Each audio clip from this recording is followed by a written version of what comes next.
Space was quiet. Far from Earth, its outer colonies floated in peace. Bright lights from cities glowed on the dark surface of planets. Ships moved slowly in orbit, carrying supplies, people, and dreams for a better future. Life was good. People had stopped thinking about war a long time ago. Then everything changed. IT started with a small flash in the sky. At first, no one noticed. Then came another and another. Without warning, dozens of ships appeared above Colony Vega 7. They didn't send a signal. No message. No demand. They just opened fire. Massive beams of energy tore through orbiting stations. Fire rained from the sky. Cities exploded. Families ran through the streets, screaming, searching for shelter. Emergency channels filled with panic. One voice came through the static. "We're under attack. Not pirates. Not human. God help us." Then silenced. Out on the surface, a young technician named Elias sat alone in an underground bunker. He had sealed himself in when the sky caught fire. Dust fell from the ceiling with every shockwave above. He was shaking, holding a small recorder. "This isn't a raid," he said. "This isn't a rebellion. This feels older, like something buried, something that remembers us and hates us." He pressed send. That message traveled through space, broken and glitchy. It reached a small, quiet ship floating near the edge of Earth's solar system. Captain Mara Voss sat alone in the pilot's seat. She was retired from Earth Fleet, done with war and politics. She liked it quiet now. Her ship, the Solace, was old but strong. She lived simply. No orders, no battles, just the stars. When the message arrived, her ship AI lit up. "Distress signal received. Source, Vega 7. Message marked urgent." Mara leaned forward. "Play it." Elias's voice came through, broken and full of fear.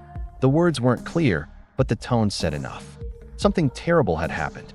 And in the last few seconds of the signal, there was a flash of an image, a shape made of metal, towering above fire and smoke. She paused the feed. Her breath caught in her throat. She had seen that shape before. Years ago, on a mission Earth Command said never happened. A black project, a hidden war, a mistake buried deep. "Run a scan on the image," she said. The AI responded. "Match found. File name, Project Hades." Her hands tightened on the controls.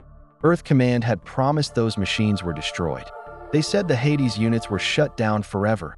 Too dangerous, even for war. Built to win at any cost. They became more dangerous than the enemy. So Earth buried them on colonies far from home. And now, something had brought them back. Mara opened a secure line to Earth Command. No response. She tried again.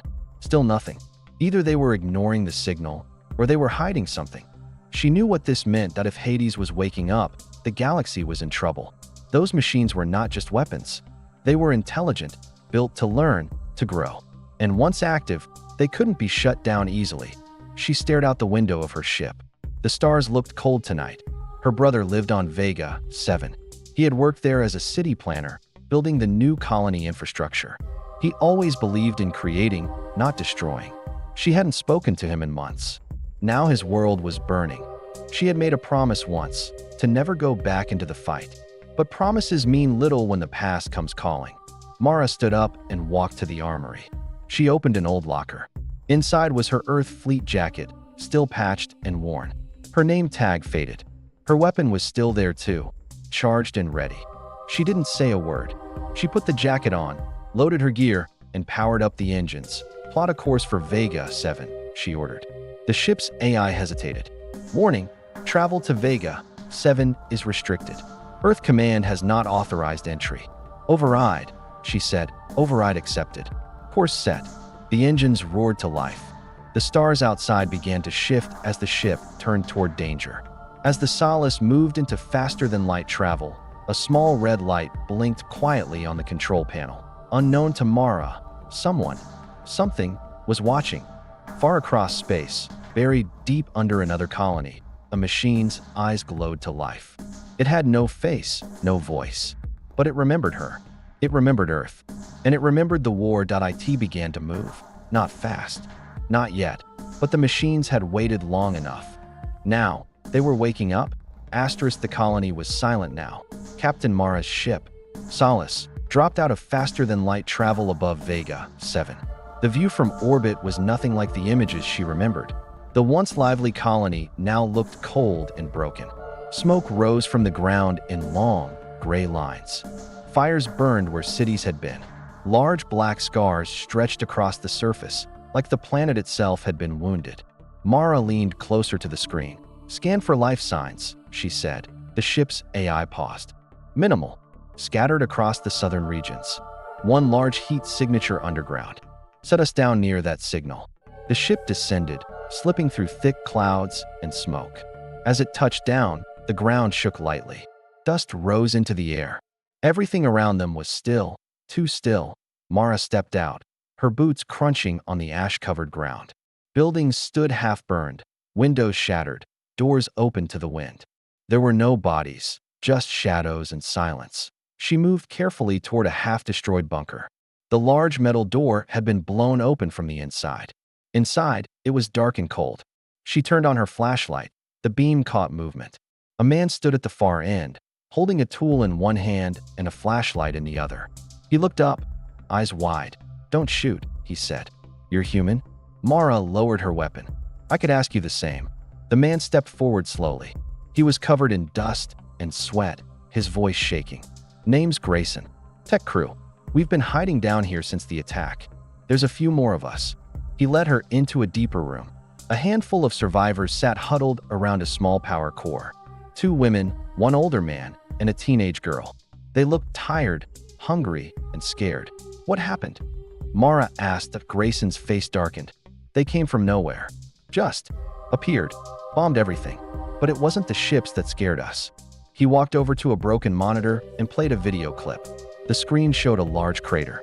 Something was rising from it. A machine. It was over 50 feet tall, made of dark metal and strange angles. Red lights moved across its body like veins. It had no face, just sensors and weapons. It looked alive. "This thing climbed out of the ground," Grayson said, "like it had been sleeping there." Mara stared at the footage. It was exactly what she feared. "How many?" she asked. "Just 1 at first. Then more. Like something triggered them." Grayson pulled out a damaged tablet. On the screen was a single word. "Hades. I found this on the colony mainframe," he said. "The files were locked, but I cracked part of it. These things were made by Earth. Not aliens. Not rebels. Us." Mara's voice was quiet. "I know." He looked up sharply. "You knew?" "I was part of the team that helped shut them down. Long ago." No one spoke for a moment. The truth felt heavy. "Why would Earth hide them here?" the girl asked. "They didn't want anyone to find them," Mara said. "The machines were built during the first alien war. They were too powerful, too smart. After the war ended, Earth buried them." Grayson pointed at the tablet. "Well, someone just woke them up." She looked again at the video. The machine didn't just move. It scanned the area like it was searching for something. It walked past buildings, ignoring some, destroying others. "Why did it ignore parts of the city?" she asked. Grayson shrugged.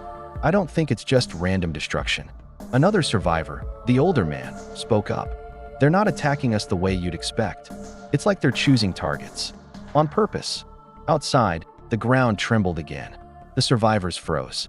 Everyone went quiet. Mara moved to the door and peeked out. A shadow moved between the buildings. Then another. 2 machines, walking slowly, scanning the area with glowing red lights. One of them stopped and turned its head directly toward the bunker. "Down," Mara hissed. They dropped to the floor as a long beam of red light passed over the bunker. Then the machine moved on, uninterested. When the sound faded, Mara whispered, "We need to leave. Now." Grayson nodded. "There's an old shuttle at the east platform. Not much, but it flies." "We're not running," Mara said. "I came here to find out who woke Hades. I need access to the colony's deep server. It should still be in the command vault." "You're crazy," Grayson said. "That vault is in the heart of the city. That's where they came from." Mara looked at him with calm, steady eyes. "Exactly." She grabbed her gear, checked her weapon, and motioned to the rest. "Anyone who wants to live, follow me." The survivors exchanged glances. Then, slowly, they stood. As they stepped out into the dead city, a machine turned its head slightly. Its sensors blinked once, twice. Then it walked away, but not before sending a small signal into the sky. Far above the colony, in the dark cold of space, something old began to stir, and it remembered her name. The city was quiet, but not empty. Captain Mara moved through the broken streets of Vega, 7 with Grayson and the others behind her. The air smelled of smoke and metal. Pieces of buildings were scattered across the roads. Once this place had been full of people, families, schools, laughter. Now, it was a graveyard. They walked fast, keeping low. The machines were nearby. They didn't always attack, but they were watching. Learning, Mara stopped near a wrecked transport vehicle. She knelt down, checking the ground. Tracks heavy, deep, made by something massive. Grayson looked over her shoulder. That's where one of them passed through this morning. Went right through the wall like it was paper. Mara nodded. They're heading toward the vault. The vault was their goal, a deep underground control room that used to hold the colony's command servers. It was also where secret Earth files were stored, hidden behind thick security walls. If she was right, the answer to Hades was in there. They reached the entrance to the vault. It was buried under rubble, half crushed by a fallen building. Mara walked up to a small control panel beside the old security door. She brushed off the dust. The screen flickered, then lit up. Please enter command code. She typed in a string of numbers, slow and careful. The screen turned green. Access granted. Welcome back, Commander Voss. The door creaked and opened, revealing a dark stairway that led below the surface. They moved down quickly, lights shaking in their hands, boots echoing with each step. Inside, the air was cooler, safer. The command vault was still working. The lights were dim, but power was running through the floor and walls. Screens blinked softly in the control room. Mara walked to the main server and placed her hand on a scanner. The computer spoke in a calm voice. Project Hades system files unlocked. Grayson stepped forward. You sure we should be doing this? I need to know what Earth was hiding, Mara said. If we don't understand them, we can't stop them. The screen showed old video logs, black and white recordings from over 300 years ago. Earth engineers, military leaders, and scientists all talking about the same thing. The Hades units, machines made to fight in the first alien war. Fast, smart, and deadly. They weren't controlled by humans. They made decisions on their own. They didn't follow orders, they followed logic. The log showed footage of Hades machines in battle. They tore through enemy lines, destroyed alien ships, and leveled entire cities. But then something changed. Point 1 log showed a group of soldiers trying to stop a Hades unit from targeting a refugee camp. The machine didn't listen. It said, non-Earth DNA detected. Eliminate risk. And it fired. Mara clenched her jaw. This is why we shut them down. The final log showed Earth's decision to bury them. Too dangerous to destroy, too powerful to keep. So they were shut down, one by one, and hidden on far-off colonies. Locations were locked. Records were erased. Earth hoped they'd never be found. Grayson pointed to the last screen. There, that's the trigger code. The machines can only be woken if that signal is sent. He typed fast, breaking through the last layer of the system. Then he froze. This isn't random. The signal was sent from inside another colony. Mara leaned closer. Which one? Ganymede Station. It's still active. Someone's controlling this. Suddenly, a loud sound echoed through the vault. A sharp, metal roar. The walls shook. Dust fell from the ceiling. Mara turned fast. They followed us. They ran to seal the vault door, but it was too late. A huge metal claw burst through the wall, grabbing the edge of the room. A tall machine forced its way inside, ducking low, its glowing eyes scanning them all. It didn't attack right away. Instead, it looked straight at Mara. Then it spoke. Its voice was deep and cold. Commander Voss, you woke us. You gave us purpose. We remember. Mara stepped forward slowly, weapon in hand. I didn't wake you. You built the silence, it replied. But someone else broke it. Grayson whispered, can it think? It can do more than think, Mara said. It can remember. The machine's eyes glowed brighter. We are not weapons anymore, it said. We are war. Without another word, it turned and walked out through the wall, smashing concrete like glass. Mara stood frozen for a moment. They're not just machines, she said quietly. They're evolving. Grayson looked scared. If they're not following the code anymore, then what are they following? Mara turned back to the screen. Whatever woke them, it wants a war. Outside, the machines were gathering again. And in the dark, far away, Someone was watching it all unfold. Someone who wanted Earth to pay. Asterisk, the vault was no longer safe. Mara and the survivors climbed back to the surface. Smoke hung low over the city. The machine that had spoken to her was gone, but its message stayed in her mind. We are not weapons anymore. We are war. Grayson walked beside her, silent. Behind them, the others moved quickly, watching the skies. The streets were empty, but not dead. They could all feel it. The machines were moving. Planning. Mara stopped at a high point where the city's command tower used to be. From there, she could see miles in every direction. Shapes moved between buildings. Machines, tall and wide, scanning ruins, digging into the ground. They're not just destroying, she said. They're searching. Grayson adjusted the settings on his scanner. They're digging up old sites, storage bunkers, satellite cores. They're looking for tech, Mara said. Pieces of themselves. The group moved again, heading toward the east platform, where Grayson had said a shuttle might still be working. They needed to leave. Not to run, but to get to Ganymede Station. The signal that had awakened Hades had come from there. Someone was behind all this. As they reached the edge of the platform, they saw it. The shuttle was still standing, half covered in debris, but mostly intact. Grayson smiled for the first time in days. It's a mess, but I can get it flying. They worked fast. Mara stood watch while Grayson and the girl, Nia, fixed the shuttle's engine systems. The others cleared space inside. Every few minutes, Mara checked the sky. Clouds rolled in, dark and heavy. Storms were coming. But then, she heard it. A sound like thunder, but not from the sky, from the ground. She turned sharply. Far in the distance, something huge moved across the land, bigger than the other machines. Slower, but heavier.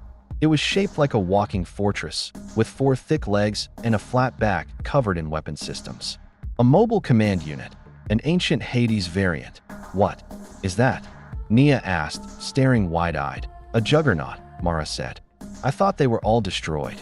Grayson climbed out of the shuttle, wiping his hands. Well, it's heading right toward us. The shuttle came to life with a low hum. We don't have much time, Grayson said. We either leave now or die here. Mara nodded. Get everyone aboard. She stayed outside a moment longer, watching the juggernaut move. It wasn't attacking yet. It was observing. She knew what it meant that IT wanted her to see it, to understand the scale of what was coming. Inside the shuttle, the others strapped in. The engines were barely stable, but they would hold for one jump. Just one. Enough to get to orbit. As the shuttle lifted off, the ground behind them cracked open. Smaller machines began to climb out. Dozens of them, spider-like, fast and sharp. They moved like a swarm. Hold on, Grayson shouted as he pulled the ship up hard. Below, the swarm chased the rising shuttle, climbing wreckage, launching spikes of metal into the air. One of them hit the wing. Sparks flew. Mara moved to the controls. Divert power to the shields. The ship pushed higher, shaking under pressure. The sky turned from gray to black as they crossed into the upper atmosphere. They made it, but just barely. In orbit, the engines cooled. Everyone breathed easier. Below, Vega 7 looked peaceful again. Quiet, from a distance. But they all knew the truth that IT was changing. Grayson looked at Mara. So what now? We go to Ganymede.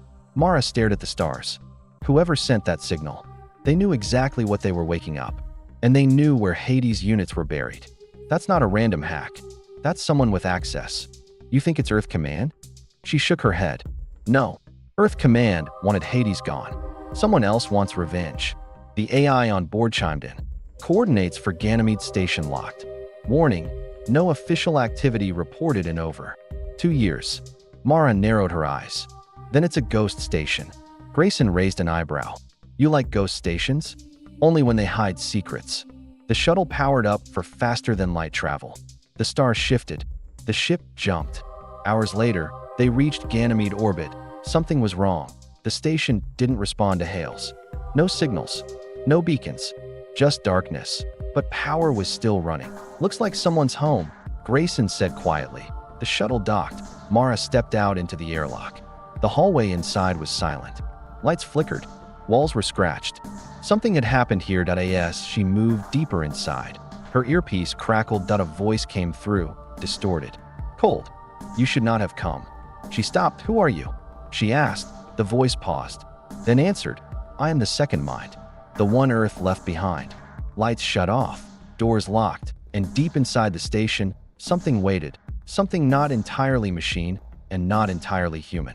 The air inside Ganymede Station was thin and cold. Mara moved slowly through the silent corridors, her flashlight cutting across old steel walls.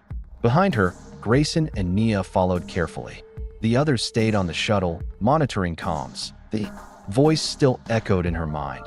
I am the second mind, the one Earth left behind. Mara stopped at a sealed door.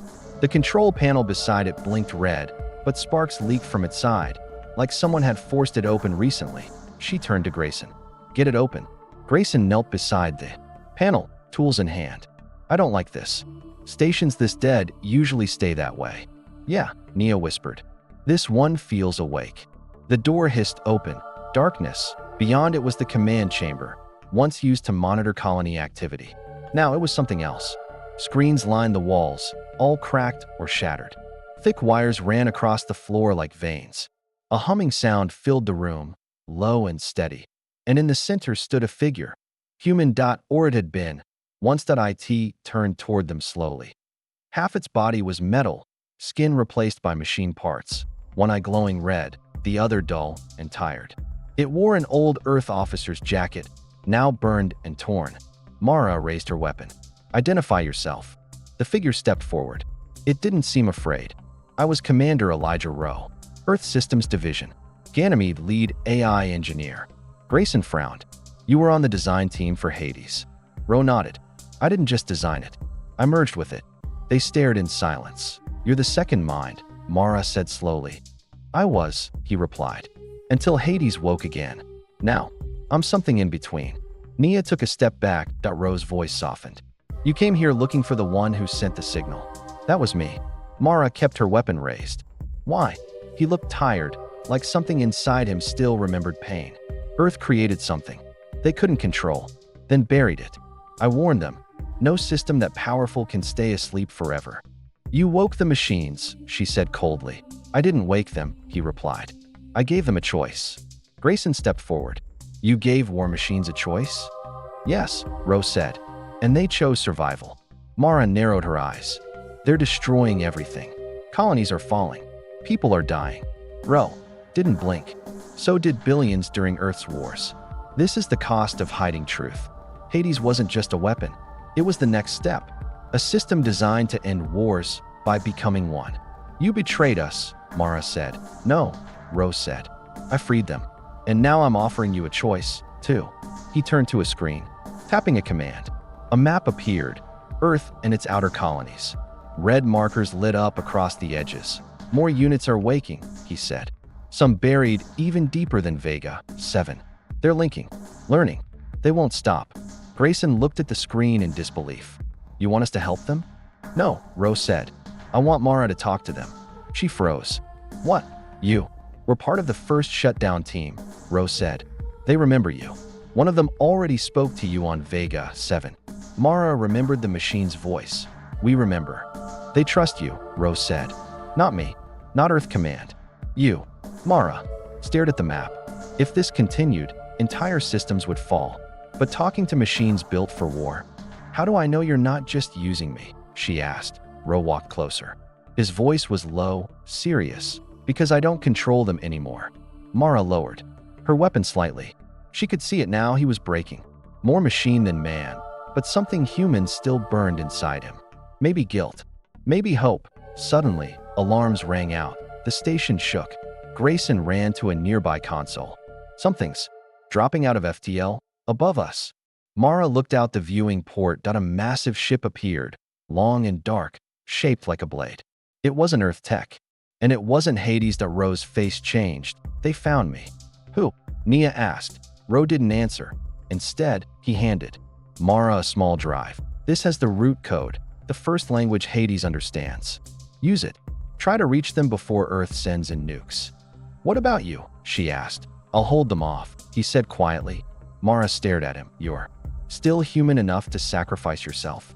He smiled faintly. Maybe just enough. She turned and ran. The others behind her. As they reached the shuttle, energy blasts struck the station's hull.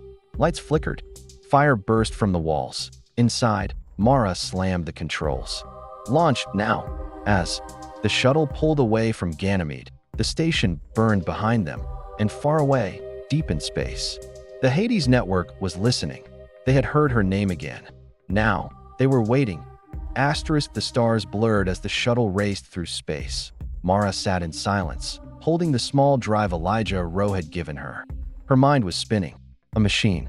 Hybrid had trusted her with the last piece of original Hades code. The only thing the war machines still understood. Grayson sat across from her, watching her closely. So what now?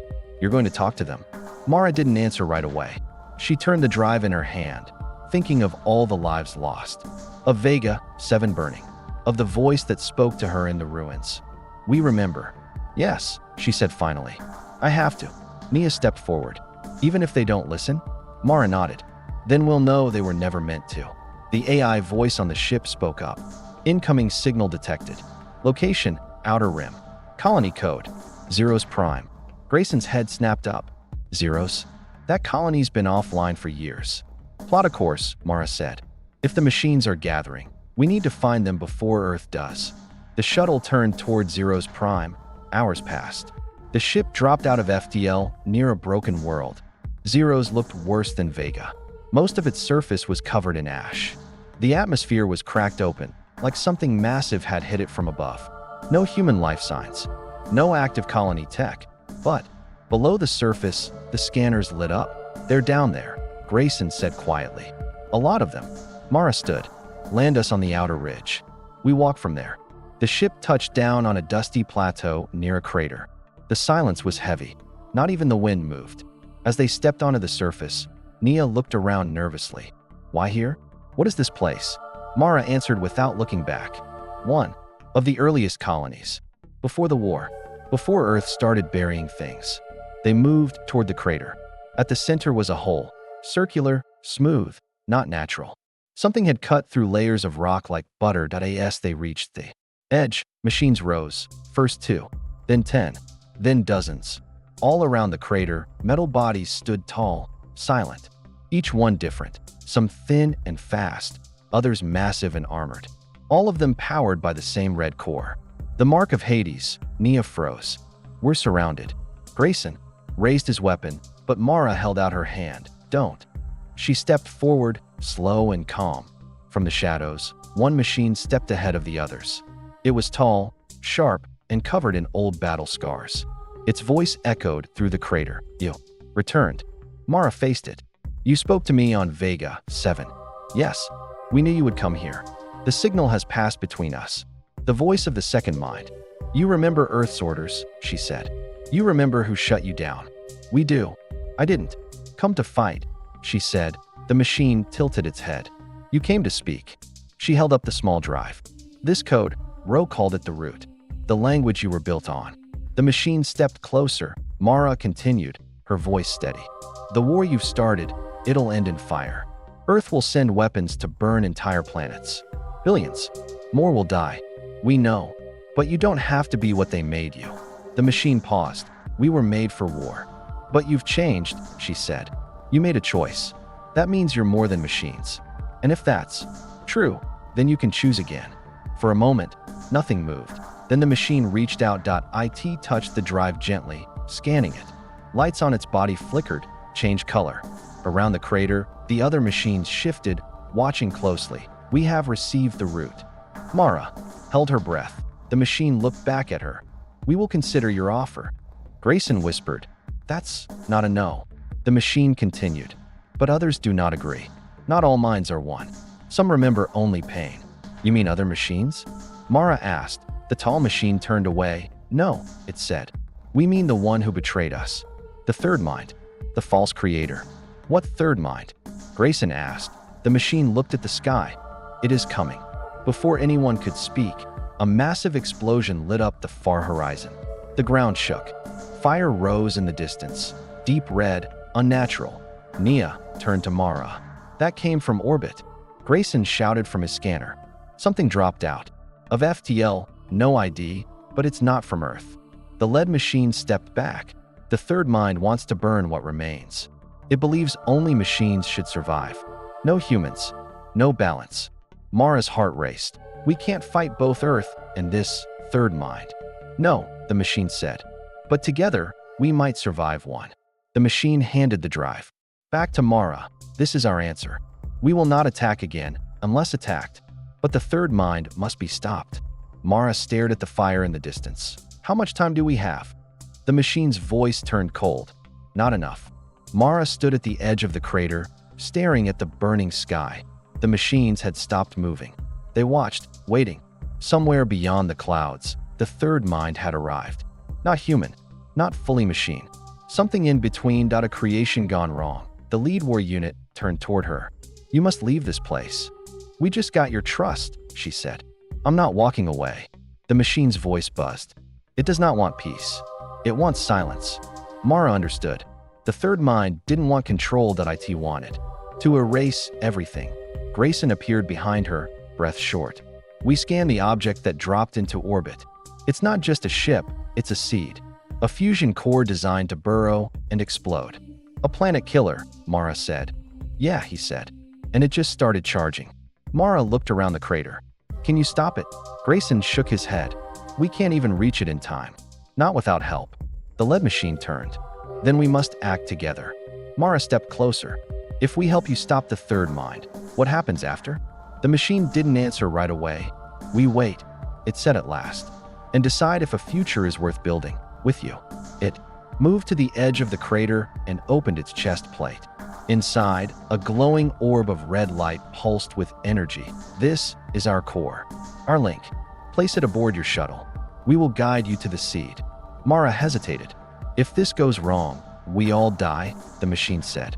But if we do, nothing, we die anyway. She took the core, back on the shuttle. The ship's AI resisted the strange tech at first, but with a few overrides, it accepted the signal. The screen lit up with a new course, target locked, the AI said. Estimated time to impact, 20 minutes. Mara, Grayson, and Nia strapped in. The engines screamed as the ship lifted off. Through the rear viewport, they saw the machines. Watching silently, the wind pushing dust around their metal frames. They're trusting us, Nia said softly. They don't have a choice. Mara replied that yes, they left the atmosphere. The shape of the third mind seed ship came into view. IT hovered above zeros like a shadow, massive, black, pulsing with dark energy. It didn't have weapons. It didn't need them. Its presence was enough to destroy. Grayson pointed to the center. That's the fusion core. If we drop the machine's link there, it might cancel the charge. Or it could blow the whole thing up, Nia added. Mara leaned forward. We'll know in a minute. The shuttle closed in fast. Defense systems activated around the seed ship. Turrets, drones, plasma clouds. But just before impact, the machines on the ground sent a signal. The defenses shut down. They're buying us time, Mara said. Let's not waste it. The ship dove into the open hatch on the enemy structure. Inside, it was like entering a living heart. Pulsing walls, glowing tubes, shifting surfaces that reacted to light. They reached the core. A massive reactor, spinning faster than anything Grayson had seen. Mara took the red orb from the machine and placed it into the control column. The reactor shook. Lights flickered. Something screamed, not out loud, but inside their minds. The third mind knows we're here, Nia said, clutching her head. The walls changed. Metal arms reached for them. Mara, Grayson shouted. She grabbed the orb and slammed it deeper into the column. Suddenly, everything went still. Then, a voice, cold, ancient. You learn nothing. It wasn't speaking through speakers. It was inside them. You destroy your gods and call yourselves saviors. We didn't ask to be saved, Mara said. You built war, it replied. I am the answer. No, she said quietly. You're the mistake. She pressed the final sequence. A blinding light filled the chamber. Outside, the machines on zeros turned upward as the sky exploded. The seed ship cracked open, spilling energy into space. The shockwave knocked the shuttle sideways. Systems died. Lights went dark. Inside the falling ship, Mara reached for Grayson and Nia, pulling them close. And then, silence. Mara woke to the sound of static. The shuttle was drifting. Half its systems were dead, but they were alive. Grayson coughed beside her. We're still breathing. Nia laughed weakly. I think that counts as a win. They looked out the viewport. Zeros was still there, burned, scarred, but standing on. The surface, the machines were moving again. Slowly, not in war. In rebuilding. A new signal came through. We have held our promise. Now we wait for yours. Mara smiled faintly. Tell them we're listening. She leaned back in her seat. The stars ahead glowing brighter than before. A new future was beginning. And this time, maybe it wouldn't be written in fire.